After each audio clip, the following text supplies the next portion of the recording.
Azoy. Erev Tov Haverim, bienvenidos a una clase más de nuestros 67 cañonazos talmúdicos, volumen 12. Hoy con un tema fascinante para mí, una de mis cosas favoritas, la mística de Bar Yochai, el cual se encuentra en el folio 33, página verso de Masejet Shabbat. Y esta es una historia bastante conocida sobre los 13 años de aislamiento que pasa Shimon Bar Yochai con su hijo Elazar, huyendo de los romanos. Y es un texto lleno de textura, verdaderamente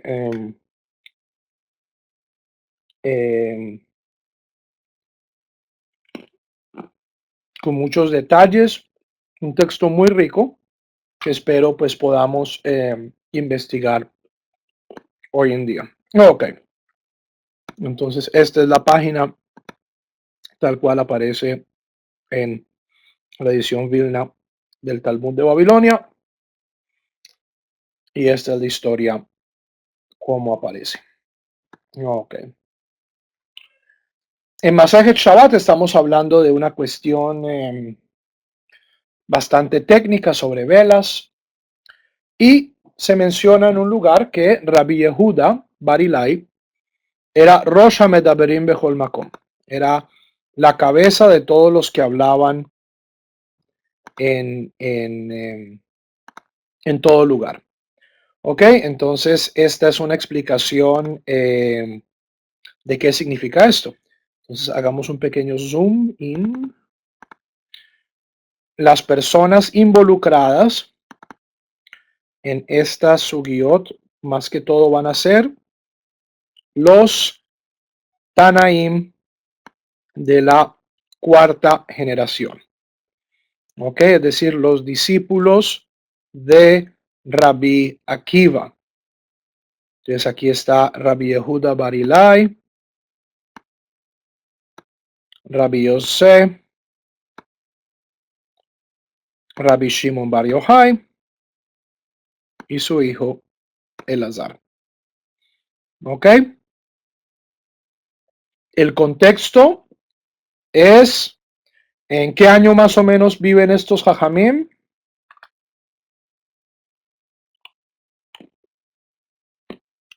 No, viven más de medio siglo después. Rabbi Akiva es ejecutado por las autoridades romanas en el año 135 y estos son sus discípulos, entonces esto es después de la muerte del maestro. ¿Ok? El contexto histórico de esto es las persecuciones adriánicas. Adriano es el emperador.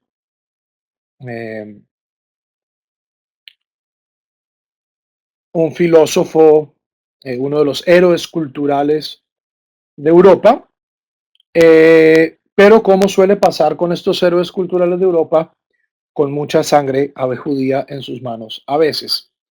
El templo había sido destruido por el emperador Vespasiano y Tito en el año 70, y en esa época la tierra de Israel estaba en mucha tensión política.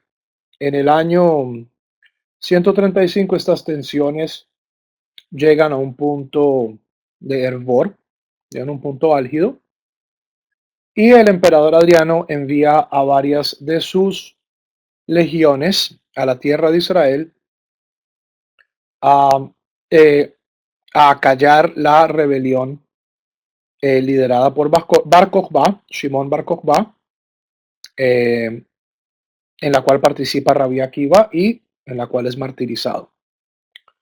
¿Ok? Estas persecuciones tienen también como consecuencia la muerte de un tercio de la población judía a nivel mundial. ¿Ok? Con todo lo horrible que fue la Shoah, Eh, Proporcionalmente, las persecuciones adriánicas son una catástrofe proporcionalmente similar. ¿Ok? Las masacres no solo fueron en la tierra de Israel, sino a través de toda la diáspora. Por ejemplo, la comunidad judía más importante de la diáspora, que eran los judíos de Alejandría, nunca se recupera totalmente de los pogroms, de las persecuciones eh, eh, que, que vienen pues con el emperador Adriano. Eh,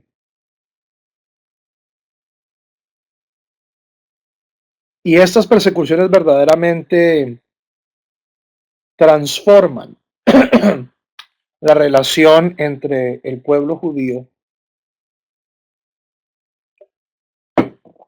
y Roma de manera definitiva. A comienzos de la era común, a comienzos de la era común, el judaísmo es una religión bastante popular en el Imperio Romano. Se habla de que una décima parte de los ciudadanos del Imperio Romano eran judíos.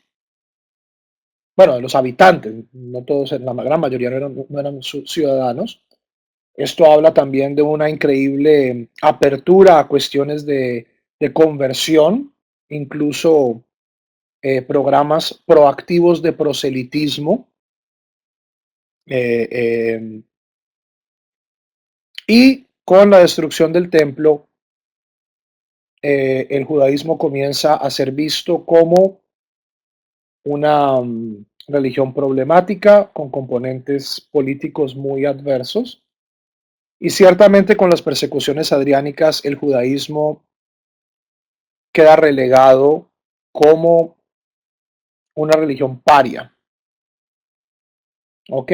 Y el cristianismo, en este punto de la historia, ya una secta completamente separada del judaísmo, eh, comienza a tener más éxito en, eh, en su labor de ganar conversos, de ganar adherentes. ¿Ok? Entonces, estamos hablando de una época tremendamente álgida después de las persecuciones adriánicas, donde todo tipo eh, de intento de intento independentista de parte del pueblo judío era violentamente reprimido, y más aún cuando estamos hablando de los discípulos directos de Rabbi Akiva, que fue el ingeniero espiritual de la revolución de Bar Kokhba. ¿Ok? Entonces la pregunta con la que comenzamos es, ¿por qué a Rabbi Yehudá Bar Ilai se le llamaba Rosh Hamedaberim Behol Makom? El primero que hablaba en todo lugar. De Yatvei, Rabbi Yehuda, Rabbi Yosei, Rabbi Shimon. Había una ocasión en la que estaban sentados Rabbi Yehudá, Rabbi Yosei y Rabbi Shimon, los tres de los talmidim más importantes de Rabbi Akiva. Veyatev Yehudá ben Gerim, Gabaihu. Y estaban sentados con Yehudá, el hijo de conversos. ¿Ok? Con un descendiente de prosélitos, seguramente romano. Están estos tres rabinos con este individuo. Tatach Rabbi Yehuda Amar. Comienza a decir Rabbi Yehuda, Kama Naim Maaseihen Shel Umazo. Cuán agradables son las acciones de este pueblo, es decir, de los romanos. ¿Por qué? ¿Qué han hecho los romanos? No sé si aquí hay fanáticos de Monty Python. Esta es justamente esa parte de la película Vida de Brian. ¿Qué han hecho los romanos por nosotros? Entonces, Tiknu Shvakim, crearon mercados. Tiknu Gsharim, hicieron puentes. Tiknu Merhatzot, hicieron baños públicos. Los romanos eran crueles y sanguinarios, pero ciertamente eran unos ingenieros fabulosos y hacían muchas obras públicas. En Rabbi Yehudá, al menos en el sentido de obras públicas, le agradece mucho al pueblo romano. Y si ustedes van hoy a Eretz Israel y van a Bet Shean, van a Cesarea, van a Bet Gubrin, van a ver todavía que las obras de ingeniería de los romanos sobreviven hasta el día de hoy. O sea, puede que fueran muy crueles, pero sabían hacer las cosas. Rabbi Yosei Shatak.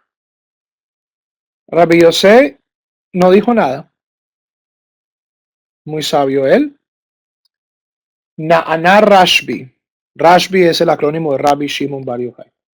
Rabbi Shimon se estremece y dice: Kol ma shetignu lo tignu ela letzorech azman. Todo lo que hacen los romanos no lo hacen sino para ellos mismos. Tignu shvakim, hicieron mercados, lehoshiv bahem zonot, para llenarlos de prostitutas. Merhatzaot, hicieron baños públicos, leaden bahem atzman, para darse placer a ellos mismos. No sé si aquí sea una indirecta con los mores sexuales de los romanos. Gesharim litol mehen mejes, hicieron puentes para cobrar peajes. Muy similar a su maestro. Hace un par de clases habíamos hablado de la diferencia entre Rabbi Akiva y Rabbi Ishmael. El gran místico entre los discípulos de Rabbi Akiva comparte de cierto modo su actitud radical a nivel político, de cero compromiso con Roma. Halach Yehuda ben Gerim, fue Yehudá el hijo de conversos. Vesiper dibreihem venishmeu la malhut. Y este cuarto tipo que estaba con ellos fue y regó el chisme y llegó a oídos de el gobierno romano.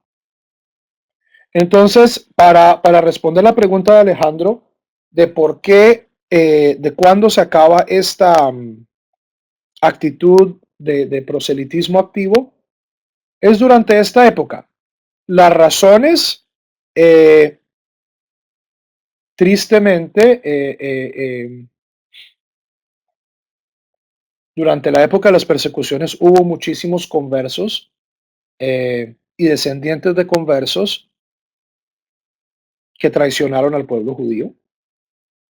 Luego, cuando con Constantino y con Teodosio, cuando los emperadores romanos se vuelven cristianos, se vuelve parte de la ley romana que un judío no puede convertir a un cristiano al judaísmo, y eventualmente que un judío no puede convertir a un pagano al judaísmo. Estas son dos etapas distintas. La primera prohibición es que cuando el imperio se vuelve cristiano, es que un judío no puede hacer proselitismo con un cristiano, pero eventualmente los códigos también prohíben que los judíos hagan proselitismo con los paganos.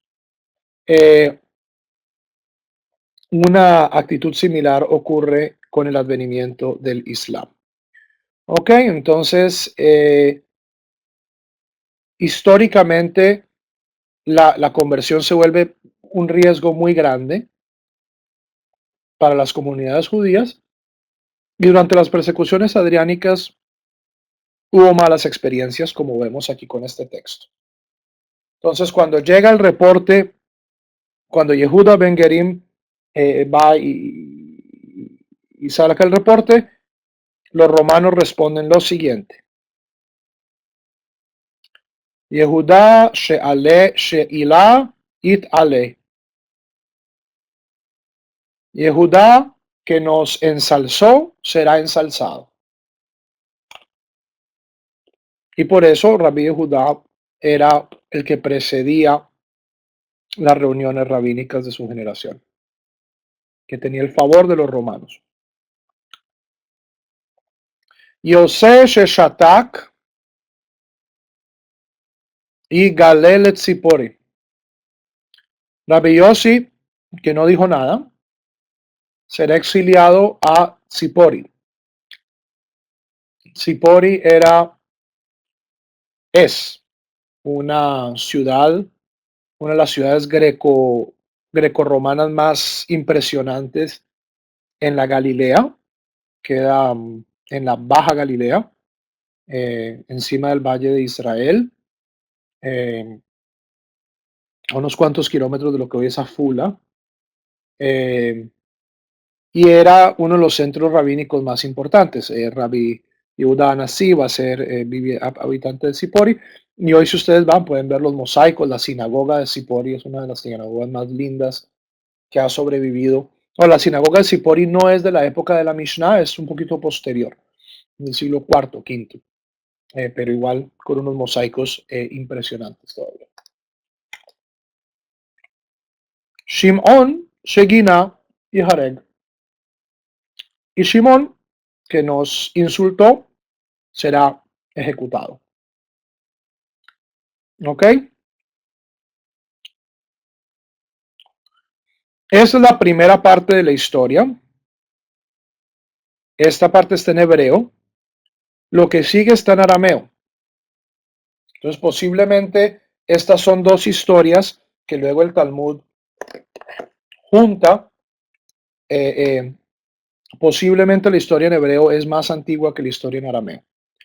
Esa es una regla no siempre 100% eficaz, pero cuando estamos tratando de identificar las diversas capas, estratos del texto talmúdico, los textos en hebreo suelen ser más antiguos que los textos en arameo. ¿Ok?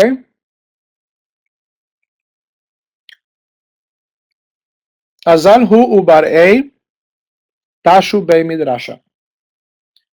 Fueron él y su hijo, Rabbi Shimon bar Yochai y Rabbi Elazar bar Shimon, fueron y se escondieron en la casa de estudio.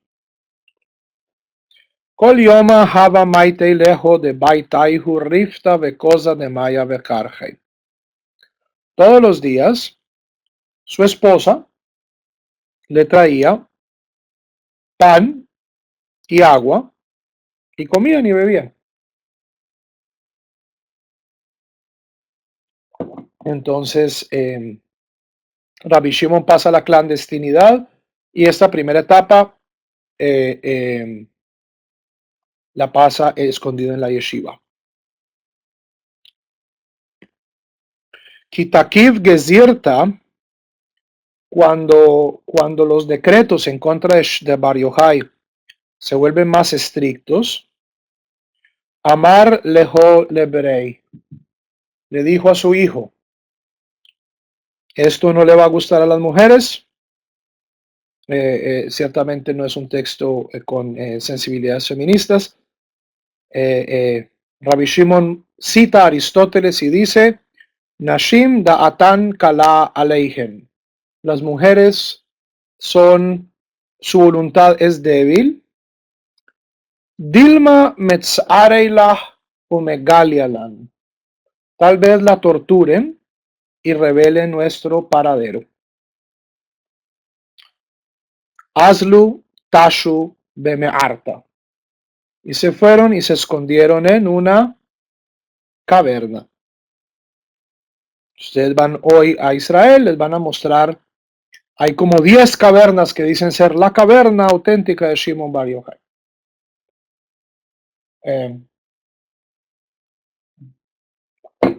¿Cuál de ellas es la caverna auténtica de Shimon bar Yochai? Imposible saber. Pero como todos estos, como todas estas narrativas, especialmente cuando se trata de rabinos muy místicos, Es a veces difícil determinar qué es leyenda y qué es verdad.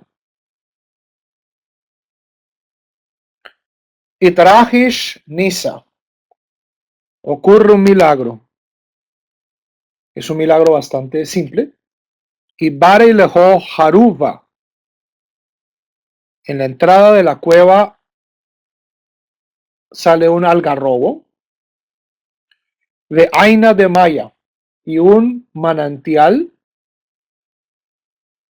De Habu Meshalhei Minaihu, y de él se nutrían. Entonces comían algarrobos y bebían agua, escondidos en la caverna. Vehavu Yatvei Ad Savaraihu, y ellos pasaban todo el día eh, eh, eh, enterrados en la arena hasta el cuello. Vejala, Kule Yoma Garsei, todo el día aprendieron Torah. Todo el día discutiendo Torah. De Idan Seloyei, cuando era hora de rezar, Lavshu Mixu Umatzlu, ¿cierto? Se desenterraban de la arena, se ponían sus ropas y rezaban. Vehadar Meshalhei Minaihu, Kihaihu, Kehaiji de lo Libalu.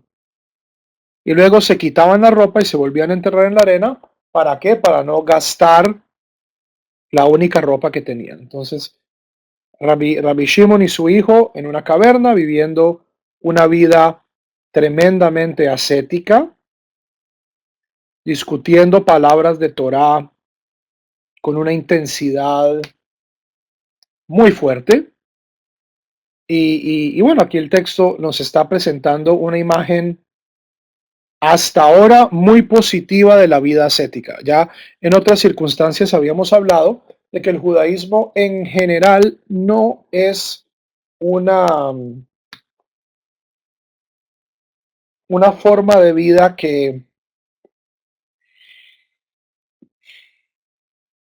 alcahuetee estas intenciones ascéticas, pero ciertamente pues hay una tendencia caracterizada más bien por los místicos, por personajes así centrales, pero a la vez muy marginales.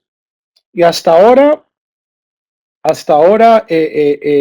la experiencia ascética está siendo muy bien representada. Casi como un ideal, ¿cierto? Vemos aquí a los dos héroes huyendo de Roma, escondidos en una caverna. Lo único que hacen es estudiar Torah y Dios los alimenta. ¿Ok? Historias paralelas, por supuesto, existen en, en, bueno, en la misma Biblia. El profeta Elías es alimentado por animales, por cuervos. Eh, eh, el profeta Elías, que es uno de estos arquetipos para el asceta, ¿cierto? Se va, se esconde en una cueva, tiene experiencia, es una figura muy poco políticamente correcta, como lo es Shimon Bar Yochai. O también otras tradiciones dentro del Islam, dentro del cristianismo, existen historias y leyendas sobre hombres santos que se alejan del mundo y de cierto modo Dios, la naturaleza los mantiene mientras están en su periodo de retiro. ¿Ok? Y Itvu Treisar Shanei Bemearta. Y pasaron 12 años en la caverna. Ata Eliahu, cuando llega Eliahu, Cam Apitja de Maarta, y se para en la cueva en la entrada de la cueva, Vamar, y dice, Man Ludei Lebar Yochai de Meit Keisar Ubatil Gezirte. ¿Quién pudiera decirle a Bar Yochai que César ha muerto y que sus decretos ya no tienen validez? Ok, esto era una característica del derecho romano, que cuando un César decretaba una ley, esta ley tenía eh, este decreto, no era una ley. Este decreto tenía validez hasta que el César muriera.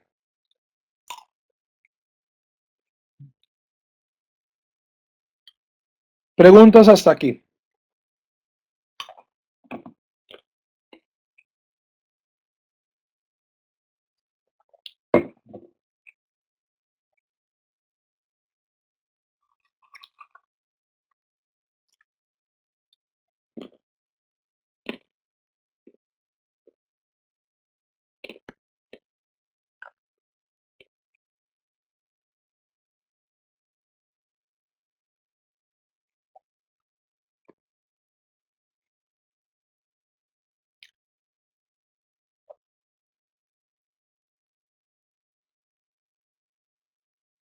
El hipogrom, sí, es una palabra rusa, pero se refiere a una masacre antisemita. ¿Ok?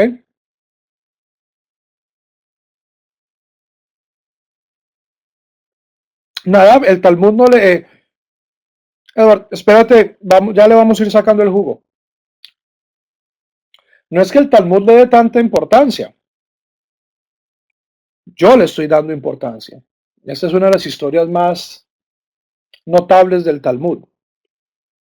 Es una historia muy famosa, que es una historia muy bonita, tal vez porque tiene un mensaje muy profundo, pero es de, o sea, cuando hablamos de los 67 cañonazos talmúdicos, recordemos quién hace la lista. Esto es, le preguntaron a varios profesores de estudios judíos, bueno, ¿qué partes del Talmud debería conocer un judío culto?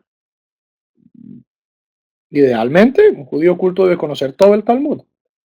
Pero ¿cuáles son los grandes hits del Talmud? Entonces aquí el criterio no es objetivo. Esta lista fue elaborada por varios profesores. Yo, por ejemplo, próxima clase vamos a estudiar otro texto que no aparece en la lista, pero que me parece muy importante estudiarlo. Eh, pero no sé. El Talmud tiene 1000 historias. Que estas sean las que nos interesan es una decisión nuestra. ¿Ok?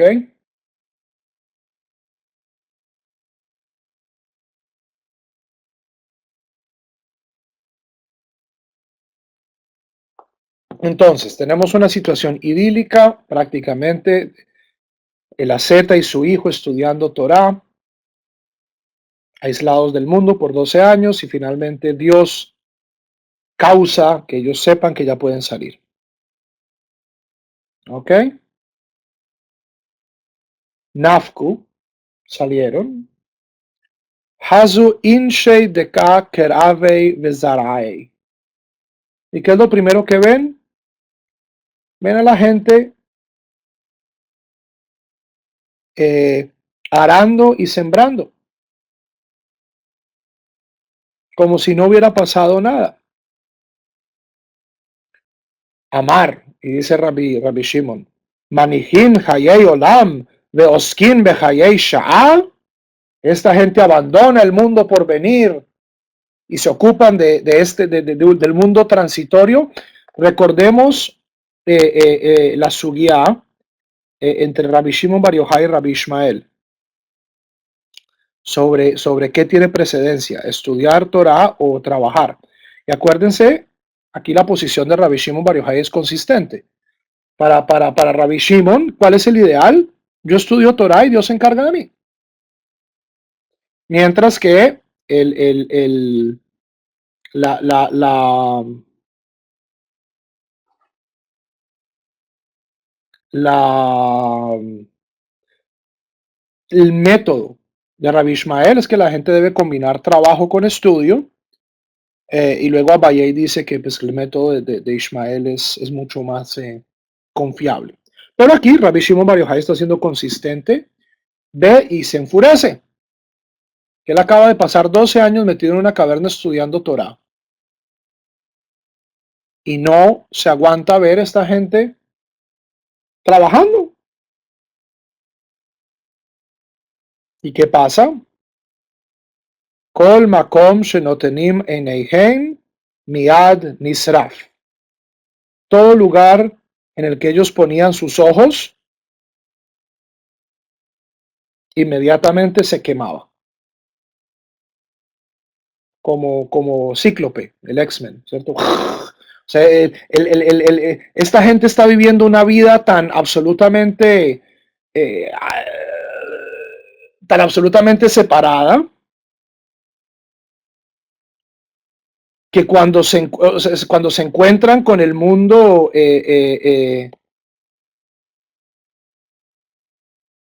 real, lo que hay es un choque. El místico, el asceta, cuando sale de su cenobio, cuando sale de su cueva, y eso es en todas las tradiciones, ¿cierto? Eso es en todas las tradiciones. En la misma caverna de Platón, ¿cierto? Todas estas narrativas de una... Y pasa, por ejemplo, les doy un ejemplo un poco más aterrizado. Yo pasé 7 años en Yeshiva, viviendo una vida bastante limitada, dedicada al estudio total de la Torá, día y noche sin respiro. Y los primeros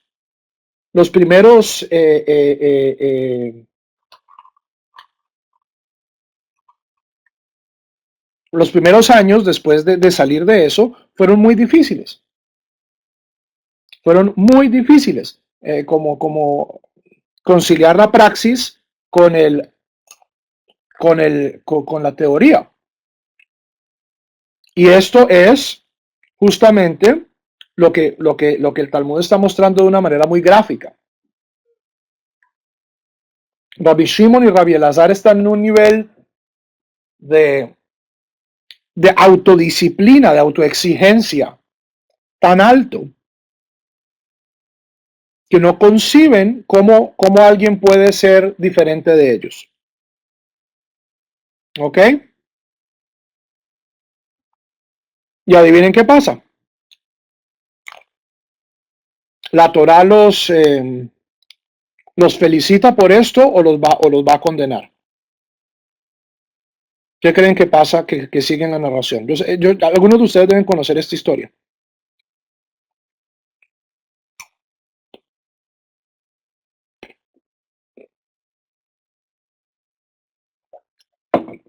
Exacto. Yatzta bat kol, sale una voz divina y les dice a ellos: Lehaharib ulami yatzatem. Para esto salieron, para destruir mi mundo, salieron de la caverna. Hizdru le marathem. Vuelvan a la caverna.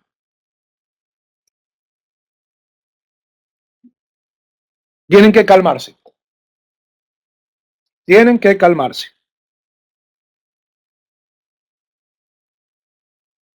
En efecto, Rabbi Shimon, Rabbi Elazar vuelven a la caverna. Hadur Aslo it Ibu Treisar Yar Heishata. Volvieron por 12 meses a la caverna. Hambre. Dijeron: Mishpat Reshaim Begehinom Yud Bet Hodesh. El castigo de los malvados en Gehinom. Ahora, ¿qué es exactamente Gehinom? Eso da para otras muchas. Con los Haverim de la clase anterior estábamos ya discutiendo un poco este tema. Rápidamente, Gehinom es un sitio físico, es un valle al oeste de Jerusalén.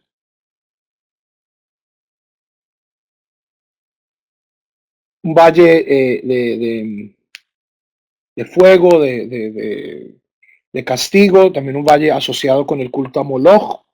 Sitio muy desagradable. Hoy en día es un sitio muy agradable.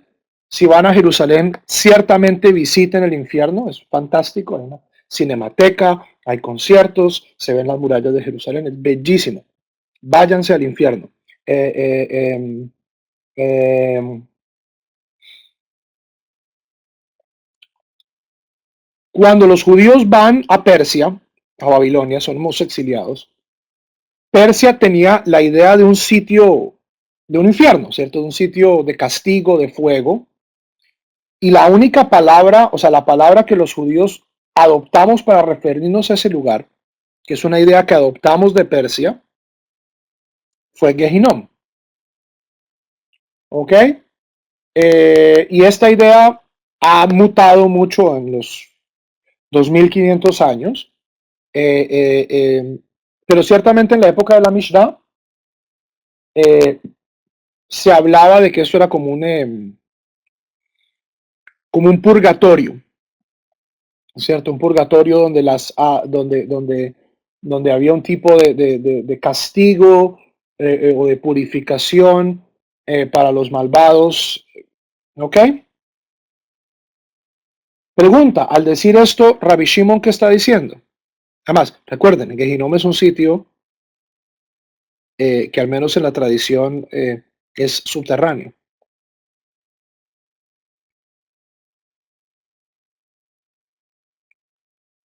Cuando Rabbi Shimon y Rabbi Lazar vuelven a la caverna, ¿ellos están felices de volver a la caverna?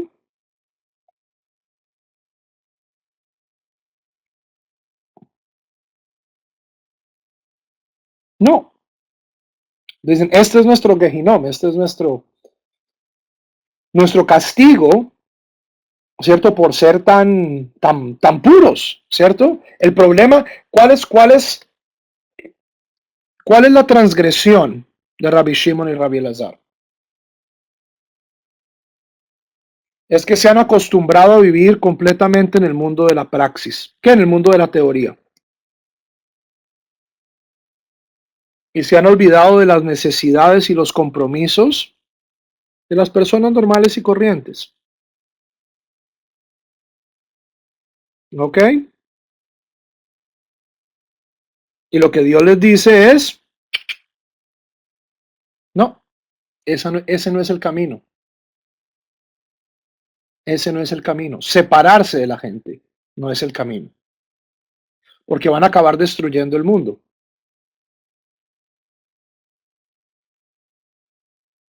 Y aquí es donde la tradición judía verdaderamente difiere de todas las otras tradiciones religiosas.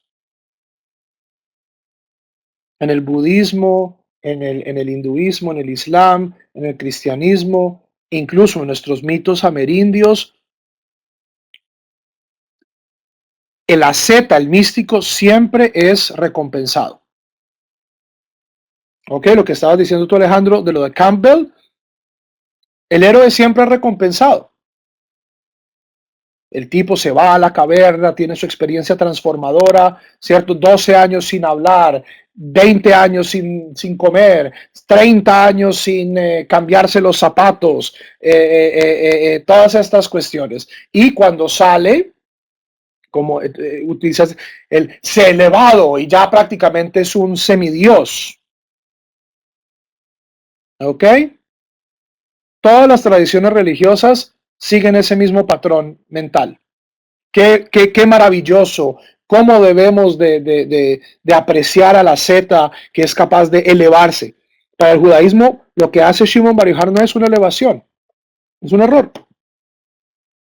Es un error que tiene cosas buenas y cosas malas. Pero Dios le dice, hermano, usted no puede vivir así en el mundo. Usted no puede vivir así en el mundo. De manera práctica, quiero un pequeño paréntesis. Siempre que yo leo esta historia, me acuerdo de mi época de Baal Teshuvah. Cuando yo comencé a descubrir el judaísmo y me enamoré del judaísmo, una pasión apasionada, desaforada, desmesurada. Y en esa época,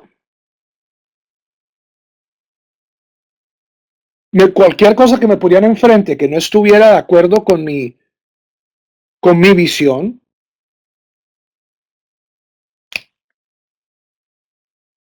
lo, lo ignoraba o lo destruía. ¿Ok? Y ahora, hoy, viendo para atrás, me doy cuenta ciertamente que el ideal no es ese. ¿Cierto? Vayan ustedes al Facebook, vean ustedes sus propias comunidades. Gente que ayer era cristiana o evangélica o católica y, y tuvieron una revelación en el Facebook y hoy hablan, todo el mundo son goyim y son idólatras y les parece que solo lo que ellos piensan es correcto. Eso es un proceso natural, ¿ok? Pero el judaísmo aquí es donde difiere, nos dice, es un proceso natural. Cuando yo me sumerjo en el estudio de la Torá, tiendo a no poder ver,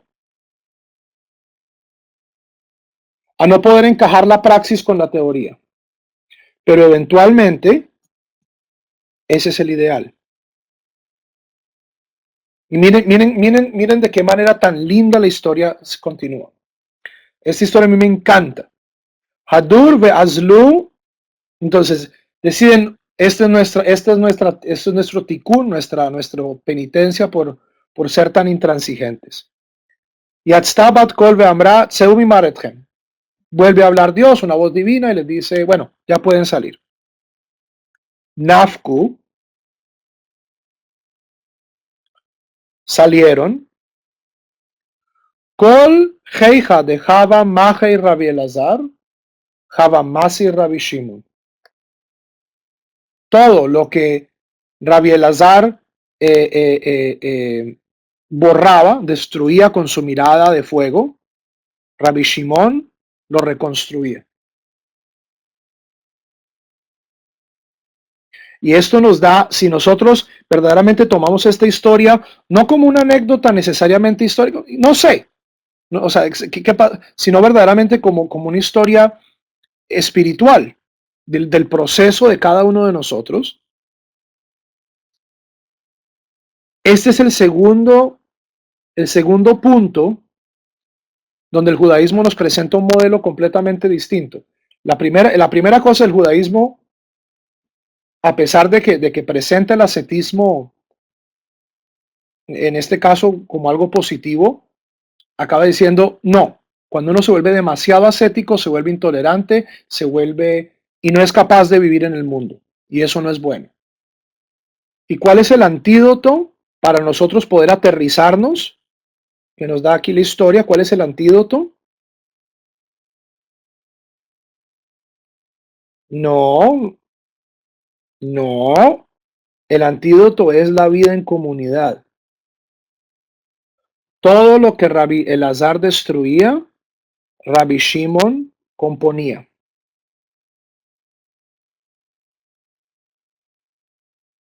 Por eso es que yo les insisto, Javerín, a mí me escriben de todos los lugares, ay, rabino, yo quiero convertirme, yo quiero ser judío.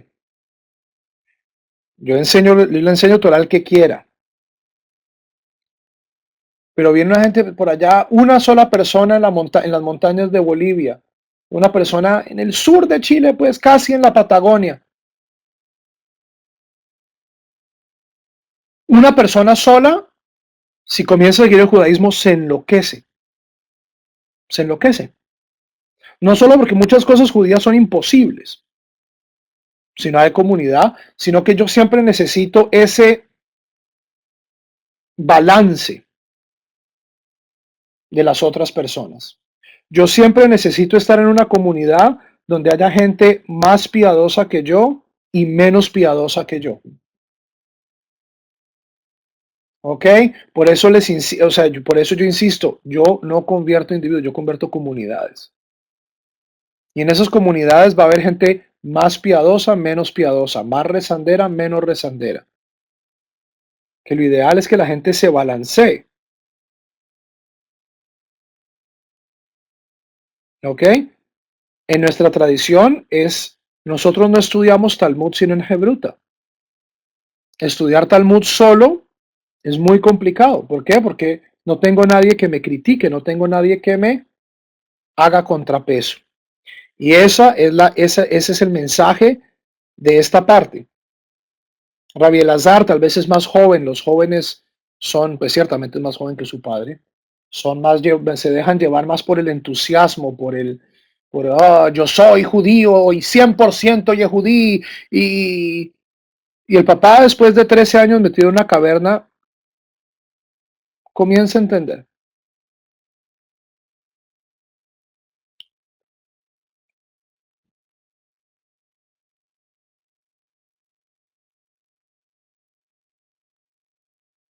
Amarlo, le dice el padre al hijo, vení, daile olam anivata.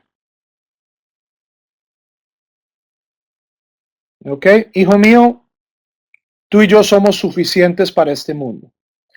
¿Qué significa esto? No nos vamos, o sea, puede ser una afirmación tremendamente soberbia.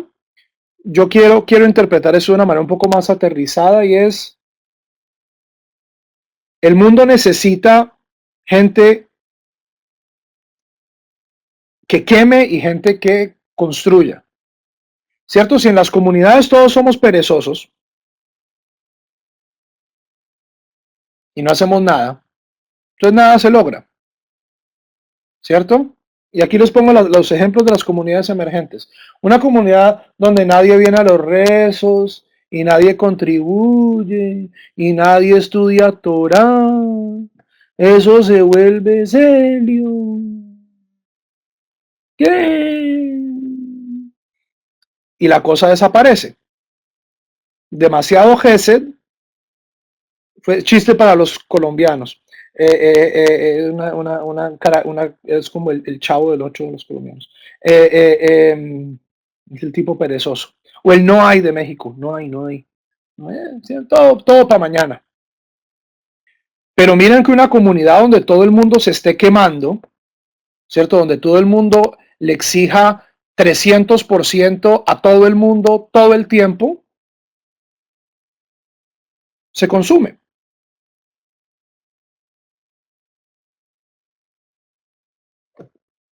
Se consume. Desaparece.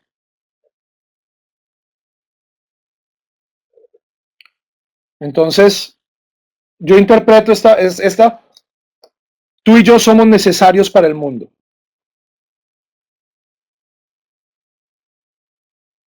Ok.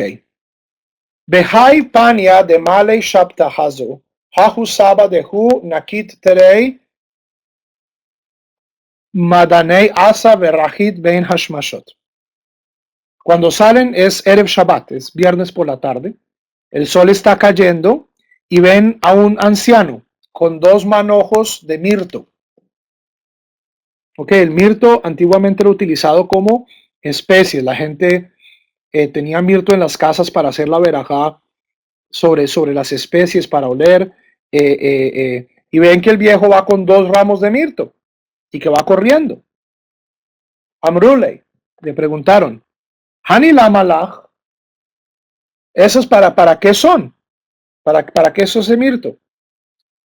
Amar leho lechvot Shabbat. Son para el Shabbat. Y le preguntan, Betasiga y leja bejad. ¿Ok? ¿No es suficiente con un solo ramo de mirto? ¿Y qué responde el viejo? Had keneged zahor, had keneged shamor. Un manojo es para zahor, recuerda el Shabbat, y el otro es para shamor, guarda el Shabbat. Amarle lebrei, le dice Rabbi Shimon a su hijo, Hazei kama havivin mitzvot al Israel. Mira cuánto ama el pueblo de Israel las mitzvot. Entonces en este momento Rabbi Shimon, que hace un año tal vez hubiera quemado a este pobre señor con su mirada de fuego, o que dice, aprende a tener empatía. Aprende a tener empatía incluso por las cosas, ¿cierto? El viejo no necesita 2 ramos de mirto. Ser judío es difícil, vivir una vida conectada con Dios es difícil, pero miren que al menos están tratando. Y eso es Yativ Dataihu. Y se calma. Con esto él se calma, dice, esta gente vale la pena, a pesar de que no son como yo, pues tan iluminados, pero miren que están haciendo un esfuerzo.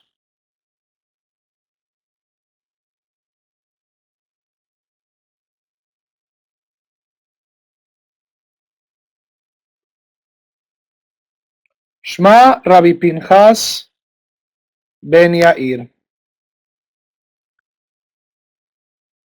Dijo Rabbi Pinchas Ben Yair, Hatanei, escuchó Rabbi Pinchas Ben Yair, su cuñado, que es su yerno. Benafak le apei, y sale a recibirlo. 13 años después, el yerno sale a recibir a su suegro. Ailey Levei Benaya lo llevó a una casa, a un baño romano, a bañarlo. ¿Cierto? Ven que ha pasado 13 años en una cueva, imagínense. Habaka Arich Lei Lebisrei. Y cuando le estaba tratando la piel, ¿es cierto? Enjabonándolo, Hazei dejaba Bei Pilei Begufe. Vio que la piel la tenía destrozada. Rabbi Shimon ha pasado 13 años metido en la arena. Habaka Beji. Rabbi Pinchas Ben Yair llora. Veka Nitruda Mat Einei Ve Kametzav Halei. Y sus lágrimas caen sobre la espalda de Rabbi Shimon y llora. ¿Qué es lo que dice Rabbi Pinchas? Dice, Oy li sheraitich bekach. Mal de mí que te veo así. ¿Qué responde Rabbi Shimon? Amarle ashrecha sheraitani bekach. Bienaventurado que me ves así. Sheilmale lo raitani bekach, lo matzati bi bekach. Si no me veas así, no me encontrarías así. Es decir, sí, mi cuerpo está destruido, pero en estos 13 años he aprendido tanta Torah, ¿cierto? Ahorita de Meikara, en el comienzo, Kihabu Makshe Rabbi Shimon Ben Yochai Kashia, cuando, o sea, antes de estos 13 años en la caverna, cuando Rabbi Shimon Ben Yochai daba una objeción, presentaba una objeción en el Beit Midrash, Haba Mefarek le Rabbi Pinchas Ben Yair Treisar Piruke. Su yerno, Rabbi Pinchas Ben Yair, le respondía con 12 soluciones. Por cada pregunta de Rabbi Shimon había 12 respuestas de Rabbi Pinchas. Lesof, ahora, Kihaba Makshe Rabbi Pinchas Ben Yair, cuando Rabbi Pinchas Ben Yair sacaba una pregunta, Kushia, Haba Mefarek le Rabbi Rashbi Asrin ve Arba Piruke. Rabbi Shimon Bar Yochai podía darle 24 respuestas. ¿Ok?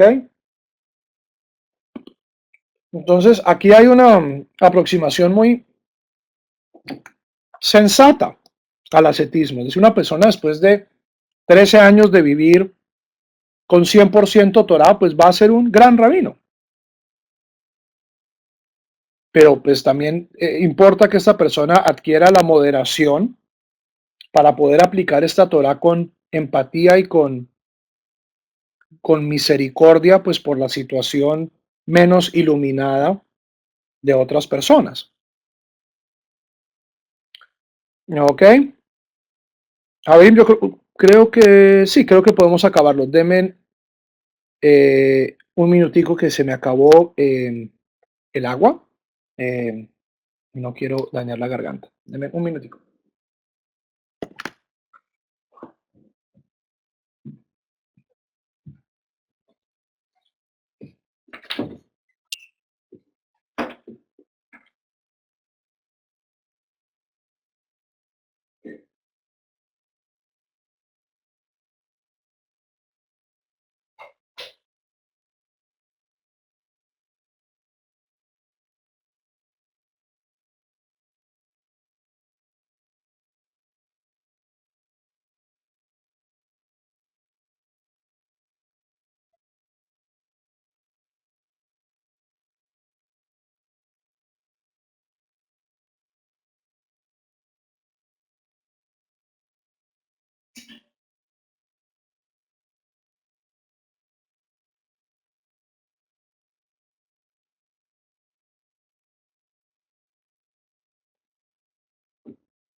Ok.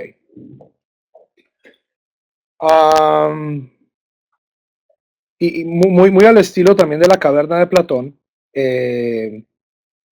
cuando el héroe sale de la caverna y descubre el mundo verdadero, decide que tiene que devolverle a la sociedad. Dice Rabbi Shimon, Ho'il ve'itrahish nisa, izil ve'atkin milta. Dado que me ocurrió un milagro a mí, voy a hacer algo bueno por esta comunidad. Y esto se justifica con una drashá sobre Jacob en Éxodo 33. Dichtiv, porque está escrito en Bereshit, Vayavo Jacob Shalem, y llegó Jacob completo. Ve Amar Rav, y dijo Rav, Shalem be Gufo, Shalem be Momono, Shalem be Torato. ¿Cierto? Vuelve, Rav es una mora, o sea, todo este inserto aquí que tenemos acá eh, eh, es material muchísimo posterior a Rabbi Shimon Bar Yochai. Por eso es que se lo estoy poniendo indentado. Porque tenemos en la clase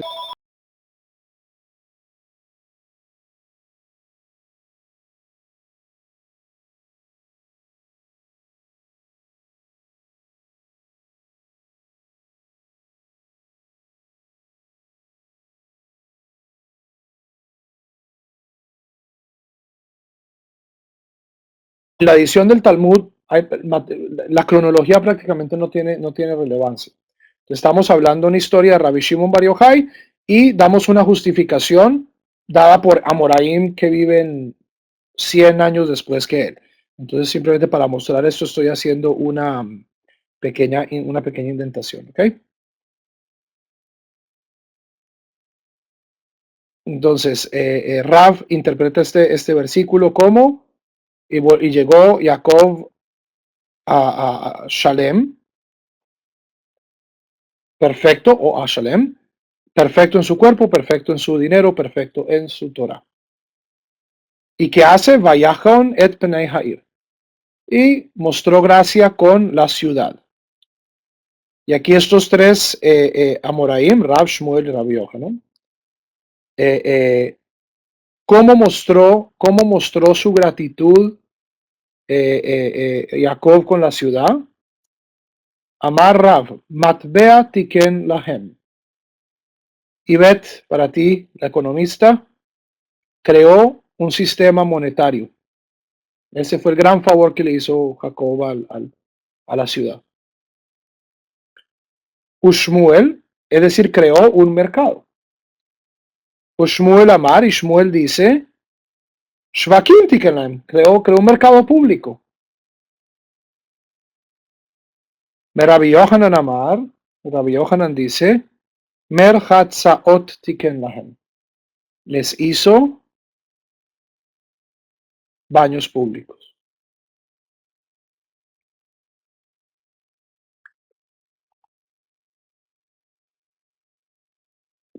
¿Por qué es tan raro este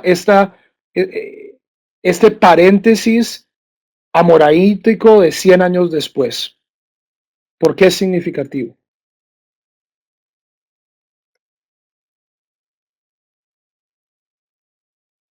¿En qué parte de esta subguía hemos hablado de mercados, dinero y baños?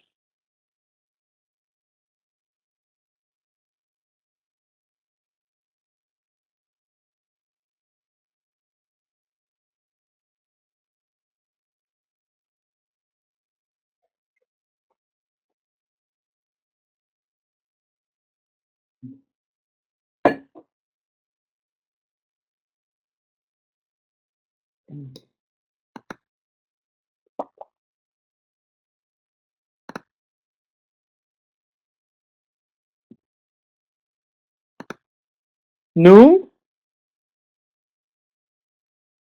¿en qué lugar hemos hablado de baños, de mercados y de dinero? Los romanos.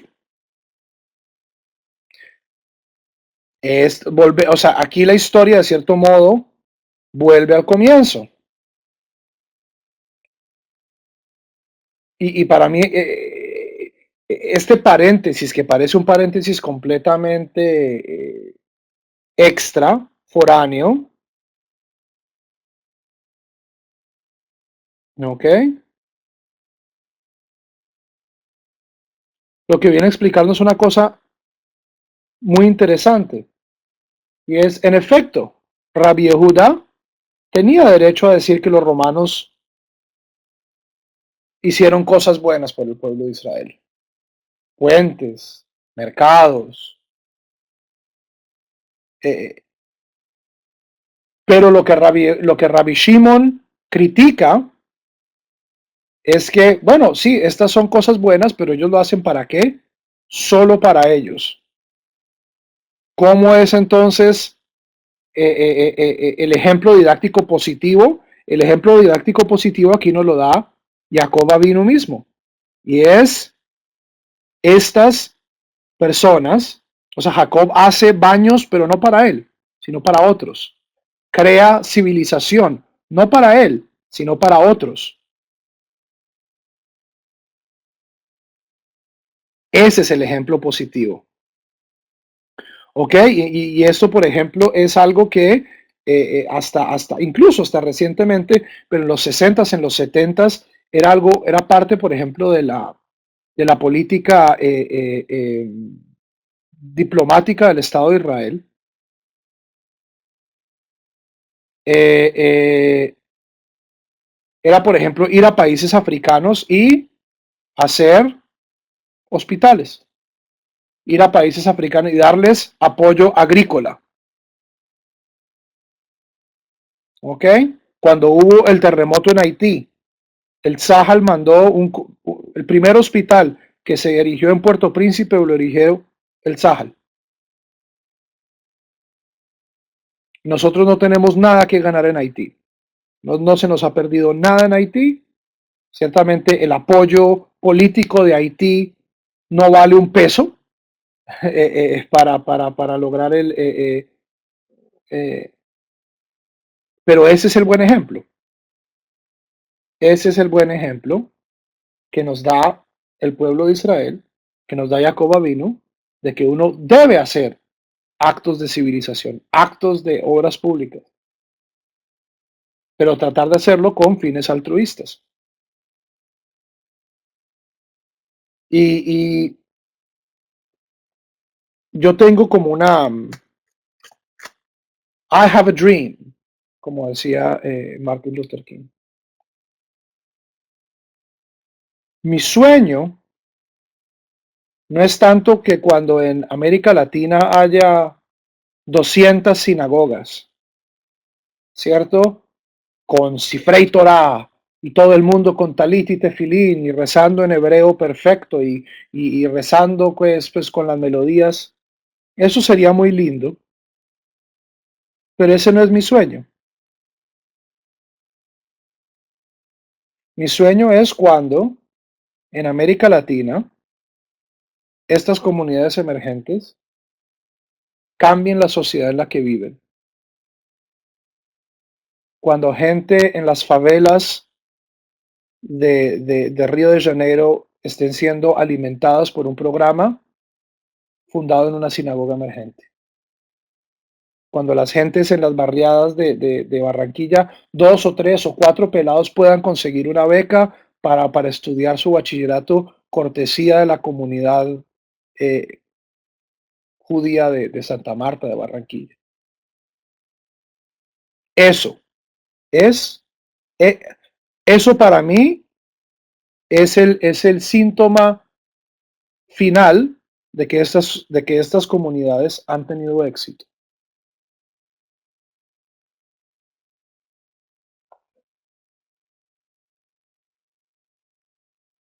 I have a dream. Eh, ok, volvemos a Rabbi Shimon Bar Yochai. Amar y Camilta de baile ticune y necesitan algo en este pueblo, algo que puedan hacer. Amrulei, le dijeron, Ika dukta de itbei safektuma. Hay un sitio donde no sabemos si ese sitio es tamé o tajor. ¿Cierto? Si era un cementerio o no era un cementerio. Y los Kohanim les causa angustia porque no saben si pueden pasar por ese potrero o no. Un potrero que no sabemos si contiene huesos de muerto y por lo tanto, pues eso lo haría también. Amar, pregunta Rabbi Shimon, Ika inish de yada de ithaze haka tohora. Pregunta, ¿hay alguien que sepa si hay un sitio en este pueblo o en ese campo que sepamos a ciencia cierta que es Tahor, donde no hay muertos, donde no hay entierro? Amar Lehu Hatzaba, dijo un anciano, Kan Kitzetz Ben Zakai Turmesei de Truma. En este lugar de este campo, aquí recolectaba Yohanan Ben Zakai producto agrícola para Truma, es decir, que tenía que ser Tahor, tenía que ser puro. Avad y Hunami Haji. Esto igualmente hizo Rabbi Shimon. Kol Heija dejaba Kashei Taharei. Cuando la tierra estaba dura, la declaraba Tahor. Bekol Heija dejaba Rafei Zainei. Y cuando la tierra estaba suavecita, ponía un marcador para que los Kohanim supieran aquí posiblemente hay un muerto. Por lo tanto, no pasen por encima de este lugar.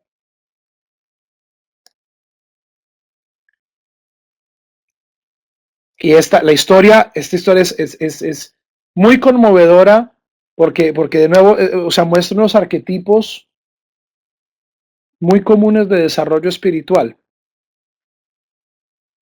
Rabbi Shimon les hace este inmenso favor, ¿cierto? Determina qué parte, ¿cierto? Determina, esta parte aquí es un cementerio, esta parte es Tahor, etc. Amar Hahusaba, el mismo viejito que le dio la información, ¿qué hace? Tiher ben Yochai Beit Akvarot. Pone el grito en el cielo, Bar Yochai está purificando un cementerio. El mismo viejito, Jahu Saba, que le dio la información, ahorita es el que le está volteando la panela, como le está, no sé cómo, eso es un colombianismo muy raro. Es el que lo está, el que le está, el que está haciendo al Arak, pues el que está diciendo que Bar Yochai no sabe nada. Y la respuesta de Bar Yochai es tan contundente como él mismo. Amarle.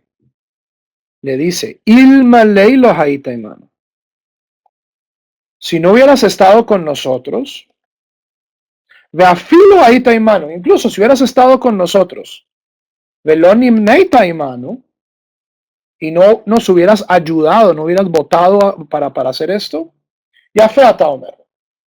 Tienes derecho de quejarte. ¿Ok? El que no estuvo, el que no participó, puede decir, eso quedó mal hecho.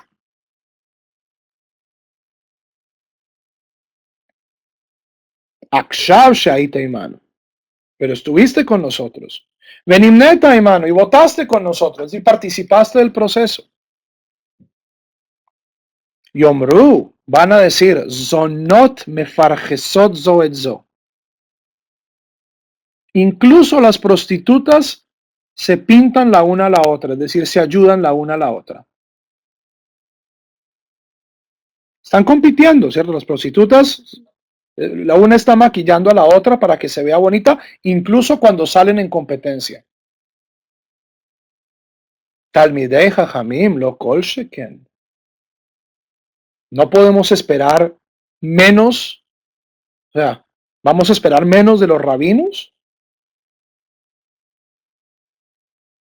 de que los mismos rabinos, los mismos Talmidei Jajamim se hagan zancadilla el uno al otro cuando participaron del proceso, eso es inadmisible. Y aquí los poderes de Bar Yochai vuelven. Yahev be'einei benach nafshe.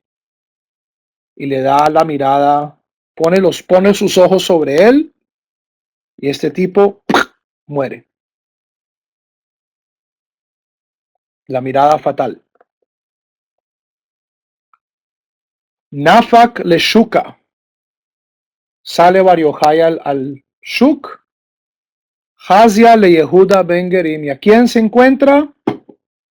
Yehuda, el hijo de conversos, el que comenzó todo el problema. Amar, y dice, Adain yesh lazeh ba'olam.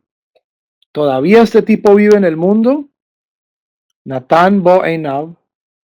Lo mira. Ve asahu gal shel atzamot.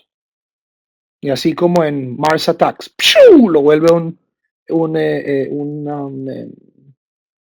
una montaña de huesos, como los Daleks.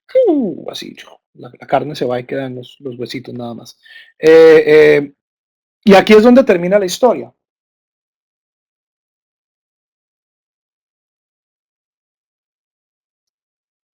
Y es un sitio muy raro para dejar la historia, porque Bar Yochai queda medio en el aire. ¿Cierto? Bar Yochai va, aprende se vuelve este místico, este asceta, luego sale al mundo, aprende, ¿y qué es lo que el mundo hace? El mundo lo decepciona. El mundo le da una bofetada. Y Bar Yochai responde con fuerza, responde con tal vez otra vez con su fuego. Pero vemos que Bar Yochai no vuelve a la caverna.